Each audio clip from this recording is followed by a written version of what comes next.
네, 오늘 이제 우리 말씀을 나눌 때에 우리는 무엇을 믿는가? 우리는 무엇을 믿는가? 우리 말씀의 제목을 가지고 우리 함께 나누도록 하겠습니다. 우리 화면 전환해 주시고요. 여러분, 우리가 신앙생활한다는 것은 무슨 얘기입니까? 다른 얘기로 말하면은 예수님을 믿는다. 우리 구체적으로 말하면은 예수님을 믿는다. 이렇게 얘기를 해야 됩니다. 우리 다른 얘기도 해야 되지만은 가장 중요한 것은 예수님을 그리스도로 믿는다. 이 고백을 해야 됩니다. 왜냐하면 예수님이 하나님의 모든 그 구속사의 그런 계획을 완성시키시고 성취하신 그런 최종적인 하나님의 계시가 예수님이시기 때문에 우리는 예수님을 알아야 하나님을 알 수가 있는 것입니다.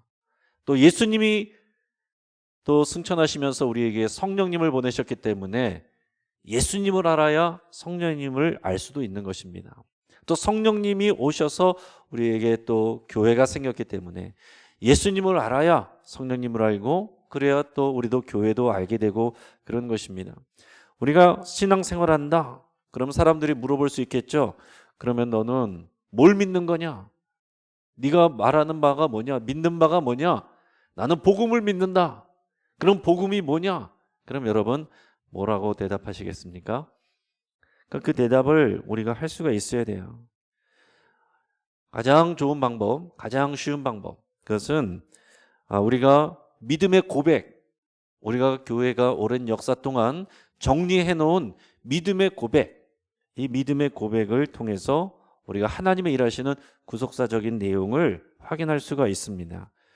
우리 그 중에 대표적인 것이 이제 사도신경이 되겠죠.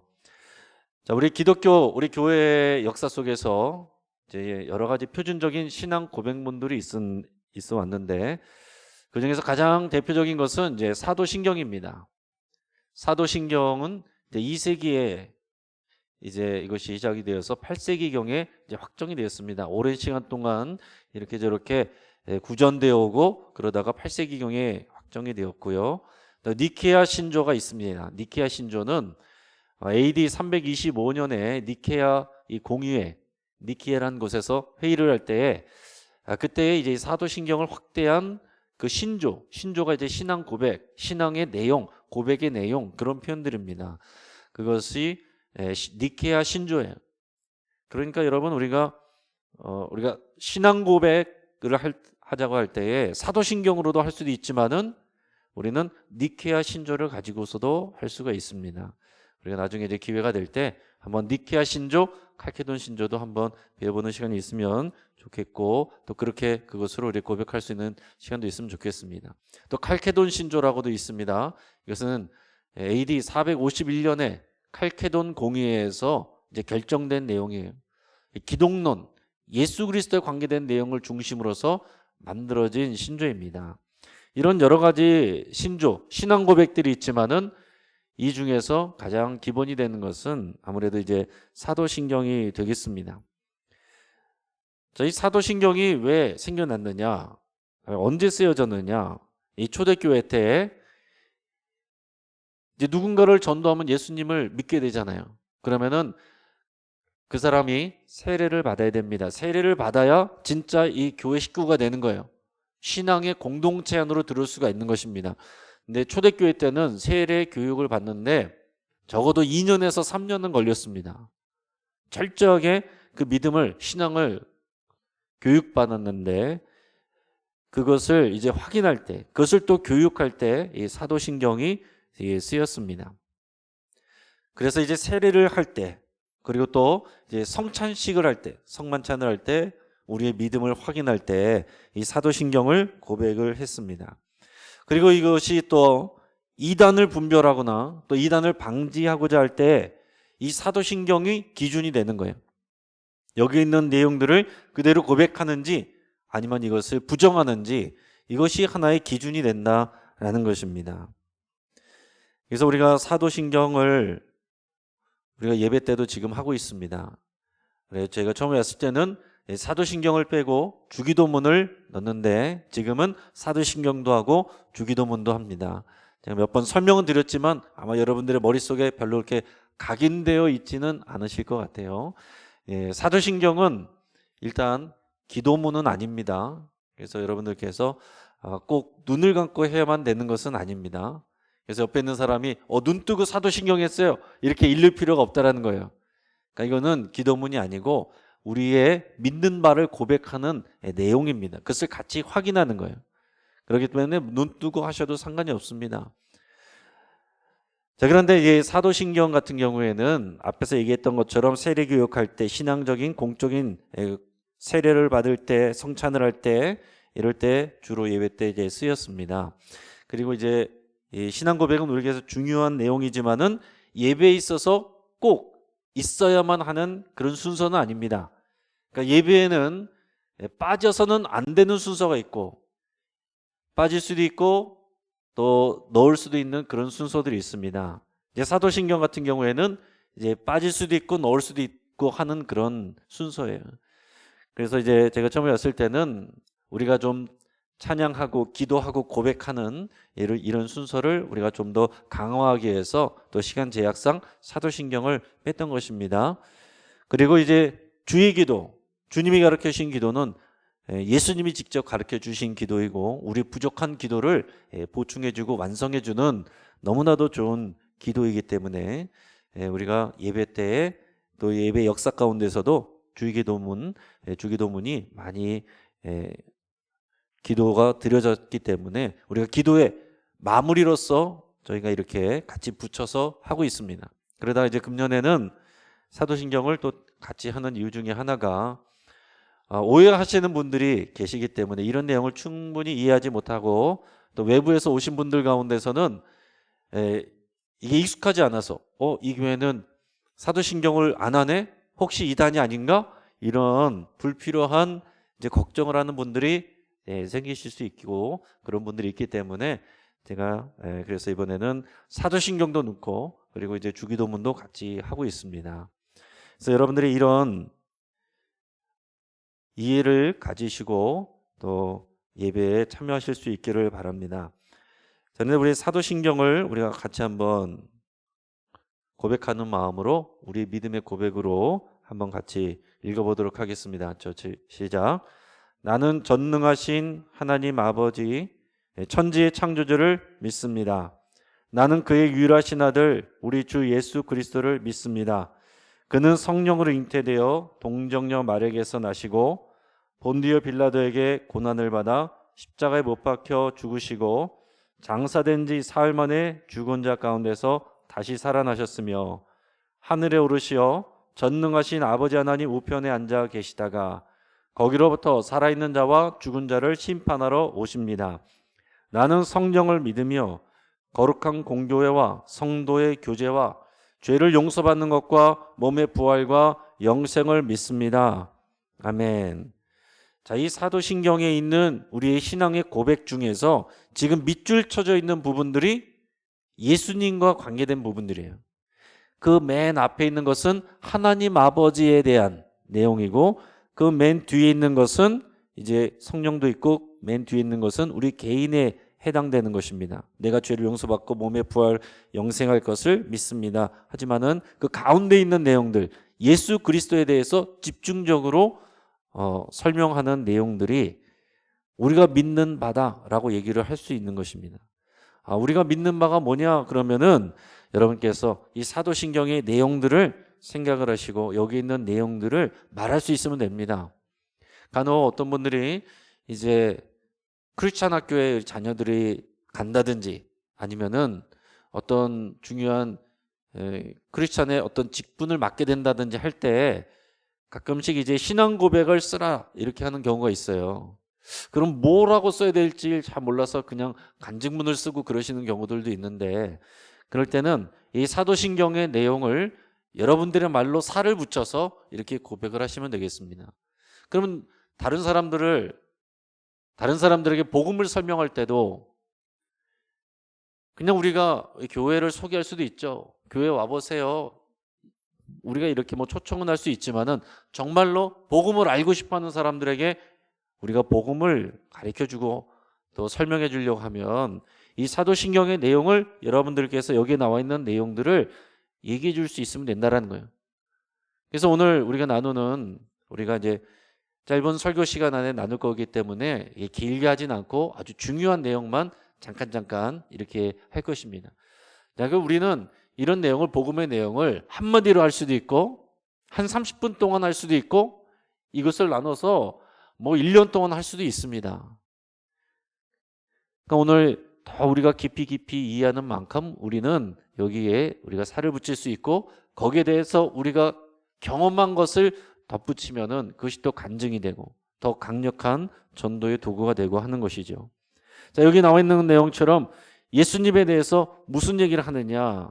나는 그의 유일하신 아들 우리 주 예수 그리스도를 믿습니다인데 그분이 성령으로 잉태되어 동정녀 마리아에게 나셨다. 예수님의 성육신. 그 다음에 빌라도에게 고난받아 십자가에 못 박혀 죽으셨다. 십자가의 죽음. 그 다음에 장사된 지 사흘 만에 죽은 자 가운데서 다시 살아나셨다. 예수님의 부활. 하늘에 오르셔서 전능하신 아버지 하나님 우편에 앉아 계시다가 예수님의 승천. 거기로부터 살아있는 자와 죽은 자를 심판하러 오십니다. 예수님의 재림. 나는 성령을 믿으며 이 성령 하나님, 거룩한 공교회와 성도의 교제, 이 교회. 여러 가지 그 앞뒤 항목까지 합하면 12가지 항목이 나오는데 그 중에서 예수 그리스도에 대한 내용만, 이 구속사적인 고백 7가지 항목만 우리가 주목해서 좀 더 자세하게 보도록 하겠습니다. 이 내용을 이렇게 추려보면 이렇습니다. 고백의 내용 중에서는 재림이 중간에 나오는데 시간적인, 구속사적인 시간적인 순서로 보면은 재림이 맨 나중이기 때문에 시간 순서적으로 구속사적으로 이것을 이렇게 다시 배열하면 이렇게 됩니다. 한번 우리가 천천히 읽어보겠습니다. 시작. 성육신, 십자가, 부활, 승천, 성령의 오심, 교회, 재림. 자, 이 복음이 뭐냐? 예수 그리스도가 이 땅에 오신 것이다. 그럼 그 다음에는 뭐라고 할 말이 없으면 안 되고 예수님의 성육신, 예수님의 십자가의 죽음, 예수님의 부활의 의미, 예수님이 승천하신 의미, 예수님이 성령을 보내신 의미, 예수님이 이 땅에 교회를 세우신 의미, 예수님이 다시 오시는 재림에 대한 약속, 이런 의미들을 우리가 알고 이것을 설명할 수 있으면은 내가 믿는 바가 무엇인지, 복음이 무엇인지 설명할 수 있는 것입니다. 이렇게 할 수가 있어야 된다는 거죠. 그러니까 막연하게 교회 오래 다녔지만 나는 아는 것이 없어요. 그런 경우들이 많이 있는데 여러분 우리가 사도신경을 여러분 잘 공부만 하셔도 이 복음에 대해서 오랜 시간 동안 2000년에 걸쳐서 이 교회가 잘 정리해 놓은 이 내용들만 정확하게 알고 계셔도 그 의미와 그 하나님의 약속을 잘 알고 계셔도 우리 신앙이 훨씬 더 깊이 있고 견고해지고 그리고 성숙하게 된다라고 할 수가 있겠습니다. 자, 오늘 순서대로 보겠습니다. 순서대로 보면은 총 몇 가지를 얘기하겠어요? 7가지를 얘기하겠죠? 7가지를 얘기할 것이니까 그럼 계속 차례대로 잘 따라오시면 좋겠습니다. 자, 성육신이라 그랬습니다. 나는 유일하신 아들 우리 주 예수 그리스도를 믿는다 그랬고 그는 성령으로 잉태되어 동정녀 마리아에게서 나셨다. 동정녀 마리아에게서 나셨다. 자, 어떤 분들은 나는 예수님을 믿는데 예수님의 십자가를 믿는데 예수님이 하나님의 아들이라는 것도 믿는데 그분이 성령으로 잉태된다? 동정녀, 처녀의 몸에서 남자와 관계없이 태어났다? 나는 그거는 과학적으로 이해가 안 되고 믿을 수가 없습니다. 그런 경우가 있어요. 여러분 성육신은 그대로 믿으시면 되는 것입니다. 여러분 눈에 보이지 않는 하나님이 이 땅 가운데 오시는데 여러분 이것을 못 믿을 이유가 뭐가 있겠습니까? 여러분 하나님께서 무에서 유를 창조하시는데 성령으로 잉태되어 처녀가 아기를 낳는 것이 뭐가 그렇게 믿는 것이 어려운 일이겠어요.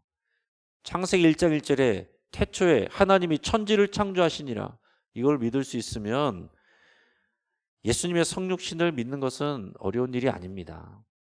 제가 아는 어떤 교수님이 교회 열심히 잘 다니다가 이제 세례를 받으려고 그랬는데 세례문답할 때 이 대답을 못 넘어갔습니다. 예수님이 성령으로 잉태되어 동정녀 마리아에게서 나신 것을 믿습니까? 네, 믿습니다 하면 되는데 그거를 못 해가지고 산부인과 의사에게 가서 물어보세요. 그래가지고 탈락해서 세례를 못 받고 다음 기회에 받으셨다는 그런 얘기를 제가 들은 적이 있어요. 자, 요한복음 1장 18절 말씀을 같이 읽어보겠습니다. 자, 시작. 본래 하나님을 본 사람이 없으되 아버지 품속에 있는 독생하신 하나님이 나타내셨느니라. 아멘. 성육신이 무슨 의미가 있습니까? 요한복음에서 뭐 이렇게 얘기하고 있는 것입니다. 하나님을 본 사람이 없잖아요. 그러니까 우리 주변에서 하나님을 보여봐라. 하나님을 보여봐라. 내가 믿겠다. 우리 그런 말을 많이 하는 사람들 있지 않습니까? 주변에. 당장 지금 하나님을 내 눈앞에서 보여봐라. 하나님을 보일 수가 없어요. 하나님은 영이시기 때문에. 그런데 놀라운 것은 그 하나님께서 우리가 눈으로 볼 수 있게 이 땅 가운데 오셨다는 거죠. 그것이 예수 그리스도가 성육신하신 것으로 우리가 설명이 되는 것입니다. 예수님이 우리의 삶과 우리의 모습을 입고서 인간으로 태어나신 것, 정말로 예수님을 눈에 볼 수 있게 하나님이 해주셨다라는 것입니다. 놀라운 일인 것이죠. 여러분, 곰곰이 생각하면 정말 대단한 일입니다. 눈에 보이지 않는 하나님을 우리가 어떻게 믿어? 요한복음 1장 18절 읽어주시고, 본래 하나님을 본 사람은 없지만 하나님 아버지 안에 있던 독생하신 하나님 예수 그리스도가 육신을 입고 이 땅 가운데 오셨다. 눈에 보이게 이 땅 가운데 오셨다. 그분이 어디 있냐? 그분은 부활하셔서 승천하셔서 재림을 기다리고 계신 거죠. 예수님이 성육신하셨다라는 것은 뭐냐면, 뭘 믿어야 되냐면, 여러분, 예수님은 완전한 신성을 갖고 계시고 동시에 완전한 인성을 갖고 계신다. 완전한 신성과 더불어서 완전한 인성, 이 두 가지를 갖고 계신다라는 것을 여러분 우리가 믿는 것입니다.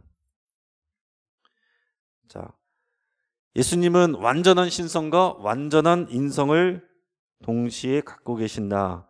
이것을 여러분 이해를 하시고 고백을 하실 수 있길 바랍니다. 초대교회 역사 가운데, 기독교 역사 가운데 이것이 어느 하나가 부정되면 다 이단인 거예요. 자, 어떤 이단은 예수님의 신성은 인정하는데 인성을 인정하지 못해요. 이렇게 생각하는 것입니다. 자, 영은 거룩한 것이고 좋은 것인데 육체는 더러운 것이다. 이런 생각이 있습니다. 사람들에게.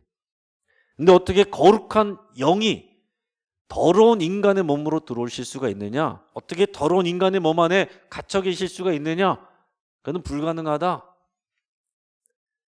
자, 그러면 이렇게 설명을 자꾸 하려고 그러는 거예요. 예수님은 실제로 인간의 몸을 입고 사람이 되셔서 오신 것이 아니라 그렇게 보일 수 있도록 오신 것이다. 실제로 사람은 아니시다. 자꾸 이렇게 강조를 하는 것입니다. 그런데 어떤 이단은 반대로 예수님의 인성은 인정을 하는데 예수님의 신성을 인정하지 않는 것입니다. 예수님은 인간일 뿐이지 하나님의 아들이 아니야. 그는 신이 아니야. 그는 선지자야. 이것은 이단이 아니더라도 다른 종교에서도 이렇게 얘기를 하고 있습니다. 자, 예수님은 완전한 신성, 100% 신성, 100% 인성. 그러니까 50%가 섞여 있는 게 아니에요. 완전한 인간이면서 완전한 하나님. 이 두 가지를 동시에 우리가 인정하고 믿어야 됩니다. 그렇기 때문에 예수님은 십자가에 달려 죽으실 때 예수님은 신이시니까 전혀 아프지 않아. 당신이 하나님의 아들이라면 당신 스스로를 구원해서 십자가에서 내려와 보시오. 그 사람들이 비웃던 내용들이 다 그런 생각들 안에서 나오게 되는 것입니다. 또 영지주의 이런 데도 보면은 다 영적인 지식, 영적인 것이 귀한 거고 육적인 것은 하찮은 것이다. 이런 생각이 깊이 있어요. 근데 이것은 원래 성경적인 그런 관점이 아닙니다. 우리가 영과 혼과 육을 나눠서 말하지만 그것은 헬라적인 사고방식이고 원래 히브리적인 사고방식은 몸이 영이고 영이 몸이고 그것이 나예요. 이게 다 통합되어 있는 것입니다. 자, 그러면 예수님께서 왜 꼭 성육신을 하셔야만 됐을까? 왜 굳이 인간의 몸을 입고 오셔야만 됐을까? 여러분 생각해 보셨습니까? 아담이 인간의 대표로서 모든 사람이 죄인이 되게끔 하였기 때문에 똑같은 인간의 대표로서 그 죄를 속죄하는 그 누군가가 필요한 것입니다. 그런데 이 땅에 예수님 말고 그 어떤 사람도 그 일을 할 수가 없어요. 왜냐하면 다 죄가 있으니까. 그렇죠? 모두가 죄가 있으니까, 타고난 죄가 있으니까 아무리 착하게 살아도 모두가 죄인이라고 성경이 말하고 있으니까 그 어떤 사람도 다른 사람의 죄를 대신 속량할 수 있는 사람이 없다라는 것입니다. 사람의 몸을 태어났는데, 사람의 몸을 가지고 태어났는데 죄가 없으신 분, 오직 인간의 역사에 단 한 분, 예수 그리스도밖에 없는 거예요. 예수님만이 죄의 본성도 없으시고 성령으로 잉태되었기 때문에 사람의 그 죄의 본성을 타고나 오신 것이 아니라 성령으로 잉태되어서 타고난 죄의 본성이 없어요. 원죄가 없다라는 것입니다. 그리고 살아가시면서 지은 죄도 없으십니다. 그렇기 때문에 예수님만이 인간의 대표가 되셔서 우리의 죄를 속량하시고 갚으실 수 있다라는 얘기입니다. 그래서 이제 우리가 하나님의 자녀가 된다라는, 예수님이 성육신하셔서 오셔서 그 일을 하셨기 때문에 우리가 하나님의 자녀가 될 수가 있습니다. 그 얘기는 다른 말로 표현하면은 이제 예수 그리스도를 믿는 믿음으로 우리가 사람의 아들로, 사람의 자녀로, 사람의 딸로 태어났을 때는 죄의 본성을 갖고 태어나게 되는데, 성육신하신 예수님이, 죄 없으신 예수님이 사람으로 오셨기 때문에 예수 그리스도를 믿고 그 안에 거할 때 우리는 우리의 그 DNA, 씨가 하나님의 씨로 바뀐다라는 얘기입니다. 이거는 뭐 그 정도로만 그렇게 생각을 하시고, 예수님이 성육신하셔 오셨기 때문에 우리가 하나님을 볼 수 있고, 그리고 예수님이 우리의 죄를 속량하실 수 있었고, 그리고 우리가 잃어버렸던 하나님의 씨를 회복할 수 있었다라는 것을 여러분들이 그냥 듣고 아시면 되겠습니다. 더 좋은 거는 말씀하실 수 있으면 더 좋겠죠. 그 다음에 십자가의 은총입니다. 십자가에 대한 것은 지난 시간에 십자가의 즐거운 신적 교환에 대해서 우리가 말씀을 나눴습니다. 자, 십자가의 은총에 대해서는 뭐라고 나와 있습니까? 우리가 사도신경 고백할 때에 본디오 빌라도에게 고난을 받아 십자가에 못 박혀 죽으시고 그랬습니다. 자, 그래서 사도신경에 조금 마음에 안 드는 부분이 이 부분인데요. 이것을 잘못 생각하면은 예수님은 죽으신 것은 본디오 빌라도 때문이다, 이렇게 고백할 수 있습니다. 근데 우리의 믿음의 고백은 어떻게 고백해야 됩니까? 본디오 빌라도 때문에 예수님이 죽으셨다가 아니고 나 때문에 예수님이 죽으셨습니다, 이 고백을 해야 이게 진짜 우리의 신앙 고백이 되는 것입니다. 예수님의 십자가는 나 때문입니다, 본디오 빌라도 때문이 아니고 나 때문입니다, 이 고백이 반드시 들어가야 되는 것입니다.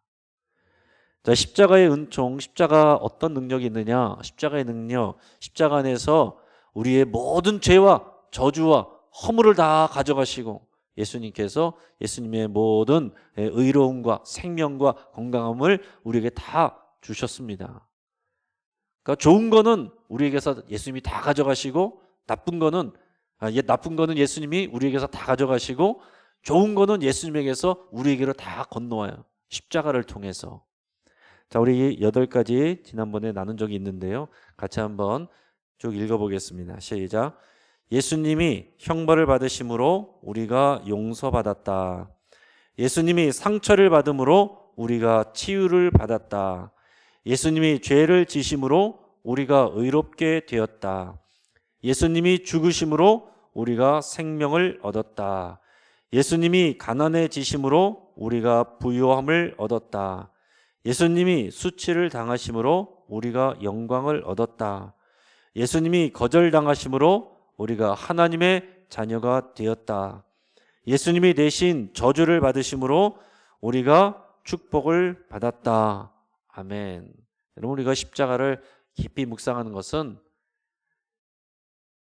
이런 놀라운 신적인 교환이 일어난 것을 우리가 묵상해야지 예수님 힘드셨겠다. 예수님 얼마나 아프셨을까? 그것만 생각하고 있으면 안 된다는 거예요. 그것만 생각하면 예수님 불쌍한 예수님.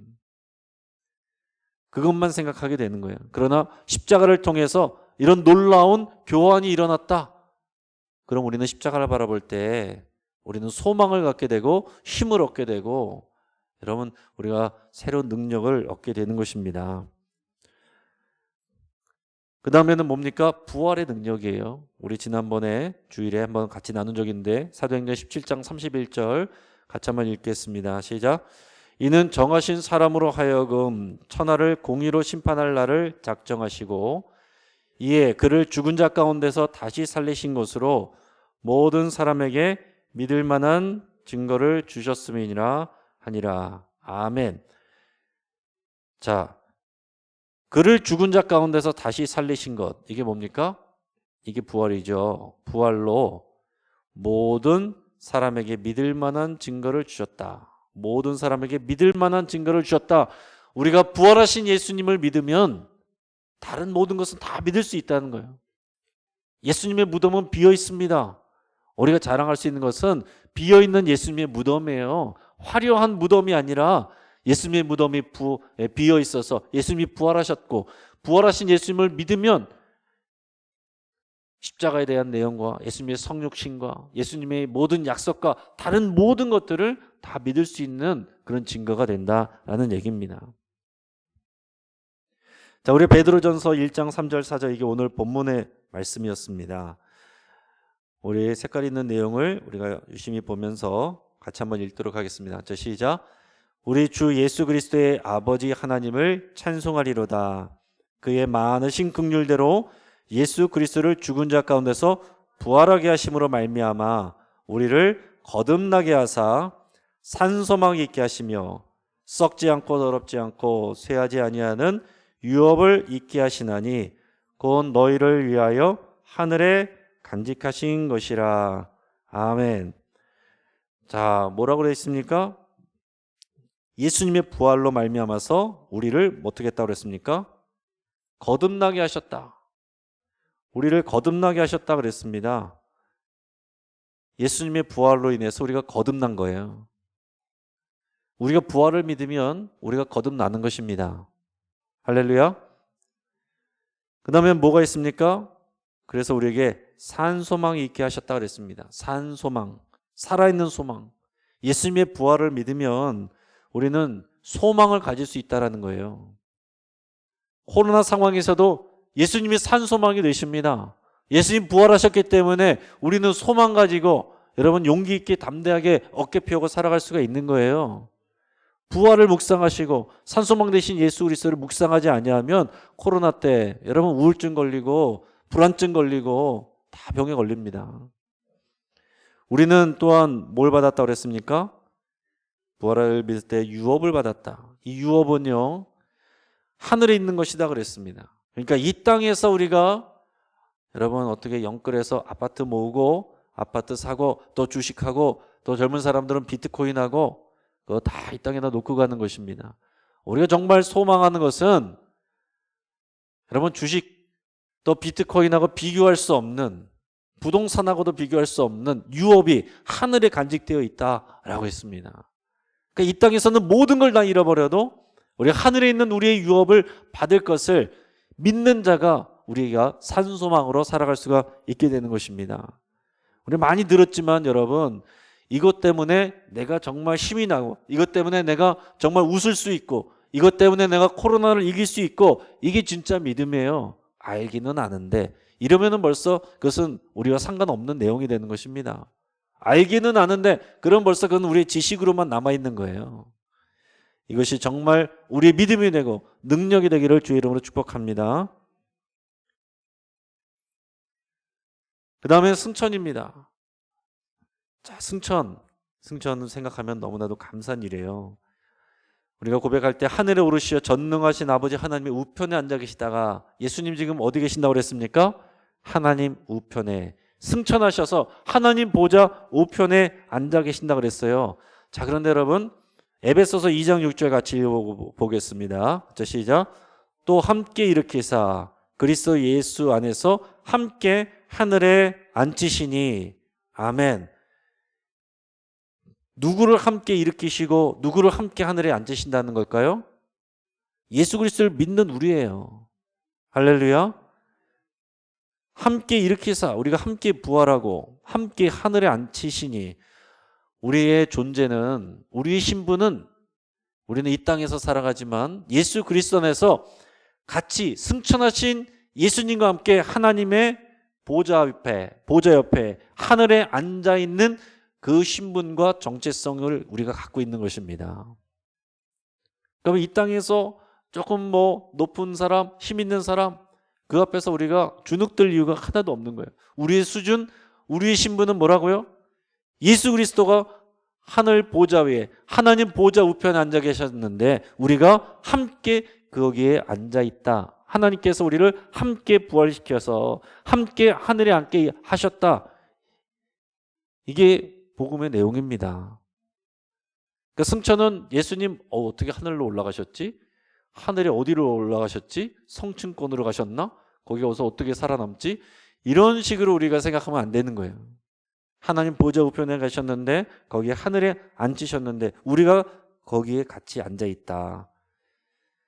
그럼 골로새서 3장 1절에서 그것을 믿는다면 중요한 것은 뭡니까? 위의 것을 찾으라.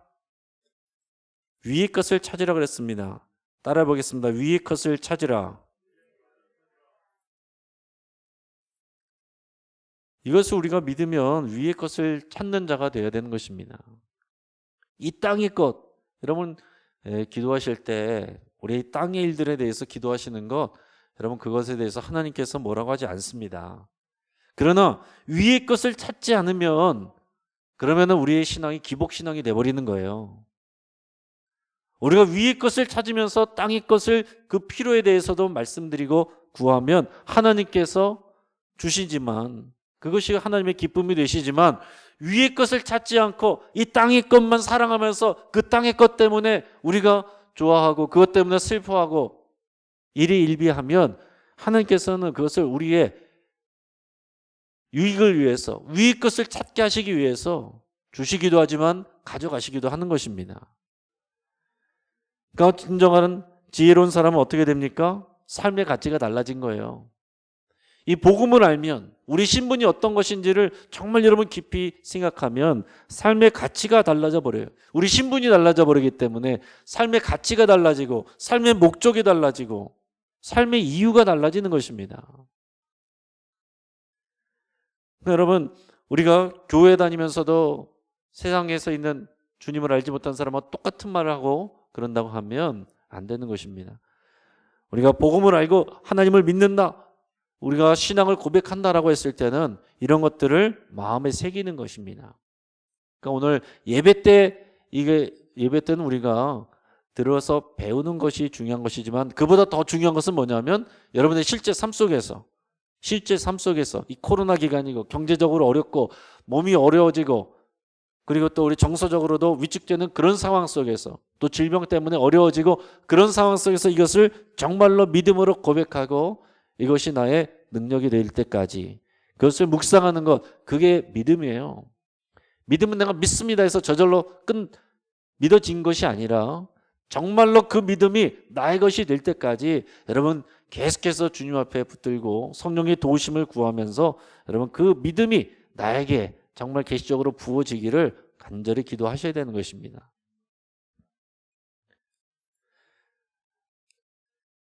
예수님이 승천하시고서는 우리에게 성령을 보내주셨습니다.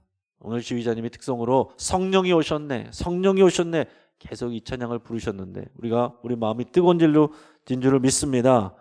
예수님께서 보혜사 성령님을 우리에게 보내주셨다 그랬습니다. 자, 예수님을 믿으면 당연히 우리는 성령님을 믿어야 되는 것이고 지금 우리에게 가장 가까이 계신 분은 성령님이세요. 그러니까 성령님이 우리를 도우셔서 성령님하고만 노는 것이 아니라 성령님은 우리가 예수 그리스도를 바라볼 수 있도록 예수 그리스도를 잘 믿을 수 있도록 그걸 도와주시는 것입니다. 그럴 때 예수 그리스도를 통해서 우리가 하나님 아버지의 그 크신 뜻을 알 수가 있게 되는 거거든요. 그래서 우리가 알아야 될 것은 뭡니까? 고린도서 3장 16절 같이 읽겠습니다. 같이 시작. 너희는 너희가 하나님의 성전인 것과 하나님의 성령이 너희 안에 계시는 것을 알지 못하느냐. 자, 하나님의 성전, 우리가 하나님의 성전이라고 그랬습니다. 하나님의 성전. 성령님 우리 안에 계시니까 우리가 하나님의 성전인 거죠. 그러니까 여러분, 우리의 육신에 대해서도 우리 육신 썩어질 거, 흙으로 돌아갈 거, 더러운 거 마음대로 굴리면 안 되는 것입니다. 우리의 고백은 우리 몸은 성령의 전입니다. 이렇게 고백해야 되는 거예요. 그래서 우리 몸을 거룩하게 건강하게 관리해야 될 책임이 우리에게 있는 것입니다. 성령이 거하셔야 되는 집인데 부실하게 관리하면 되겠습니까? 그 관리의 책임이 먼저 1차적으로 우리에게 있다는 거예요. 내가 함부로 내 몸을 굴리고서는 하나님 앞에 더 불평하고 원망하고 왜 나를 안 지켜줍니까가 아니라 성령의 전이기 때문에 내가 내 집에 성령의 전의 청지기로서 관리자로서 내 몸을 건강하게 잘 관리할 책임이 우리에게 있다는 것을 여러분 꼭 아셔야 됩니다. 내 몸을 함부로 굴리고서 하나님께 그 결과를 돌리면 안 된다는 거예요. 성령께서 오셔서 하시는 일들은 뭡니까? 우리 말씀은 다 읽진 않겠지만 성령은 무엇 나오랬습니까? 성품의 열매를 맺게 하십니다. 할렐루야. 우리가 성령님을 모시고 성령님을 따르면 성품이 변하는 거예요. 성품이 변하면 말이 변합니다. 표정이 변합니다. 행동이 변합니다. 우리의 자세가 변합니다. 이게 안 변하면 성령을 따르지 않는 것이고 성령의 역사가 나타나지 않는 거예요. 여러분, 성령의 능력과 역사는 순간적으로 필요한 자들에게 순간적으로 주어질 수 있지만 성령의 성품의 열매를 맺게 하시는 역사는 우리가 하나님 앞에 갈 때까지 계속 성령님과 동행하고 성령님을 따르고 순종할 때 오랜 시간에 걸쳐서 맺어지게 되는 것입니다. 성령의 은사는 우리가 자랑할 것이 없어요. 그것은 주님이 주신 거고 주님의 것이기 때문에 성령의 열매를 자랑하시길 바랍니다. 우리의 달라진 말, 우리의 달라진 태도, 우리의 달라진 표정을 다른 사람들이 말할 수 있어야 돼요. 저 사람은 기도는 열심히 하는데 왜 맨날 말하는 건 저래? 내 성령의 성품의 열매를 맺지 못하고 있는 것입니다. 기도 많이 하고 봉사 많이 해서 신앙이 좋은 것이 아니라 성령님을 따라서 성품의 열매를 맺는 사람이 성숙한 신앙인인 거예요. 그리고 사도행전에서 1장 8절에서 말한 것처럼 우리가 오직 성령이 너에게 임하시면 너희가 권능을 받고 예루살렘과 온 유다와 사마리아 땅끝까지 이르러 내 증인이 되리라. 성령이 오셔서 하시는 일은 우리에게 권능을 주시는데 권능은 왜 주시느냐? 누구에게 주시느냐? 증인의 삶을 살기를 결단하는 사람에게 성령의 권능이 부어지는 것입니다. 증인의 삶을 살려는 마음이 없는 사람에게 성령의 권능을 주면 뭐 하겠어요? 그거 갖고 자랑만 하는 거죠. 다른 사람하고 비교만 하는 거죠. 증인의 삶을 사는 사람에게 성령의 권능이 부어지는 거예요. 성령의 충만한 역사와 경험을, 그 능력을 경험하기를 원한다면 증인의 삶을 사시기를 축복합니다. 전도하는 현장에 나가시고 선교 현장에 나가면 성령의 역사하신 것을 저절로 경험하게 돼요. 여러분, 지금 코로나로 해서 우리가 나가지 못해서 너무나도 아쉽지만 코로나만 끝나면 여러분 어떠한 모양이든지 여러분 선교 현장으로 많이들 나갈 수 있길 바랍니다. 여전도회 또 남선교회 선교하고 전도하는 일을 해야 여러분 성령의 열매를 맺고 건강해지는 교회가 되는 것입니다.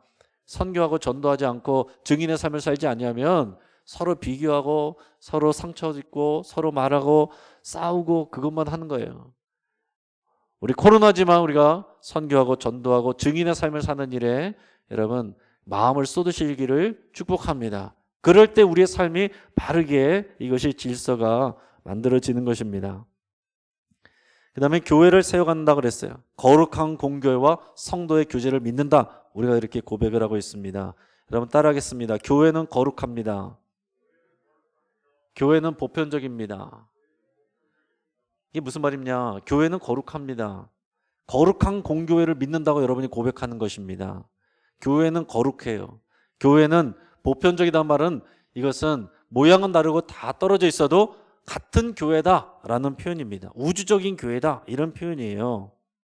주님의 몸이기 때문에 거룩한 것입니다.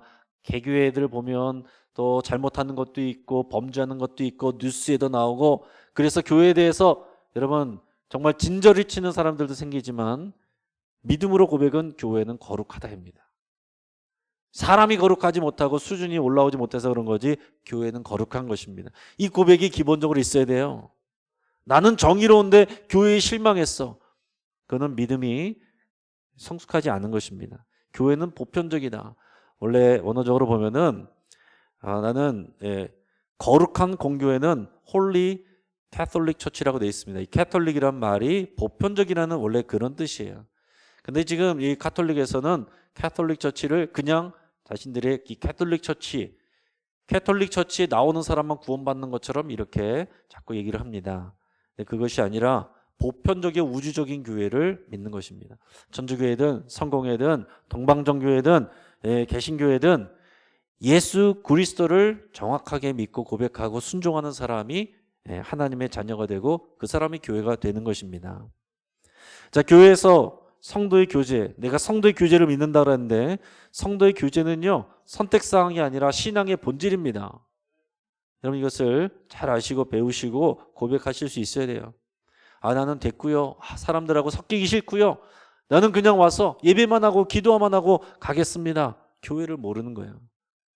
성령 보내셔서 예수님의 몸인 교회를 세워가는 게 하나님의 뜻이고, 그 일을 위해서 예수님이 이 땅에 오셔서 성육신 하시고 십자가 지시고 부활하시고 승천하신 것입니다.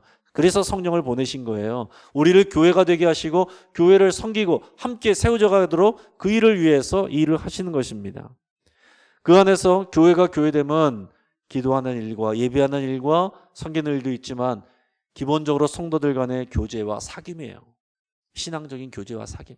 친한 사람들끼리 끼리끼리 돌아다니는 거 말고 말씀과 믿음으로 나와 친한 사람이기 때문이 아니라 우리가 서로 믿음의 공동체이고 성도라는 그 믿음 때문에 서로를 사랑하고 섬기고 품는 거, 이게 성도의 교제입니다. 그래서 은사와 직분을 왜 주겠습니까? 성도를 섬기라고, 세상을 섬기라고. 여러분, 이 하나님의 이 거룩하신 뜻 가운데서 이것을 교회는 있는데 교회는 문제없이 굴러가는 것 같은데 이것이 힘없이 무너지게 하는 것 중에 하나가 뭐냐면 신앙생활을 내 개인에게만 맞춰서 하는 것입니다. 개인주의.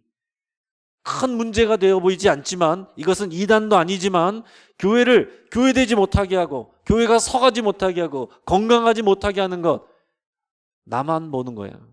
내 문제만 보는 거, 다른 사람 신경 쓰지 않는 거. 나는 문제 없어요. 나는 교회 다니고 있고 예배도 하고 있고 나는 은혜도 받고 있고, 그러나 나는 교회로서 세워져 가지 않기 때문에 이 모든 열매가 맺어지지 않고 있는 것입니다.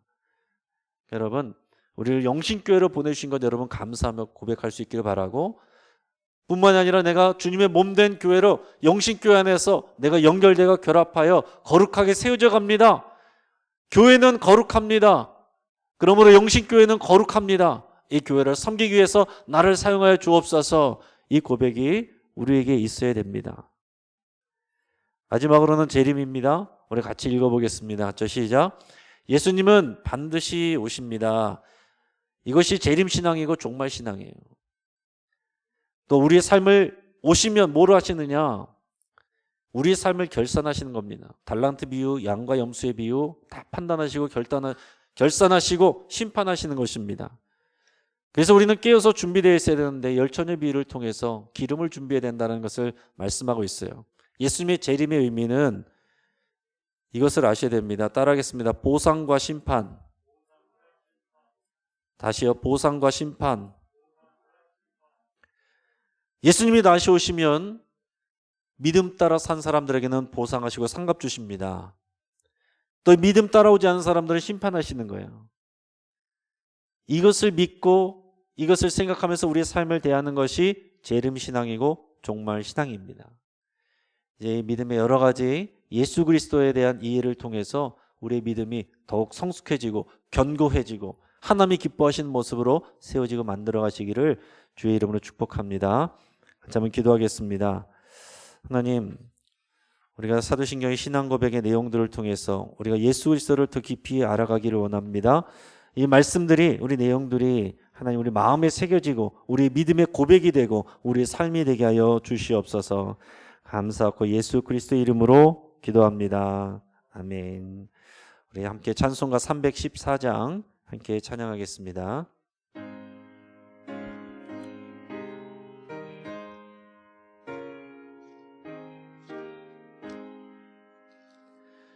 내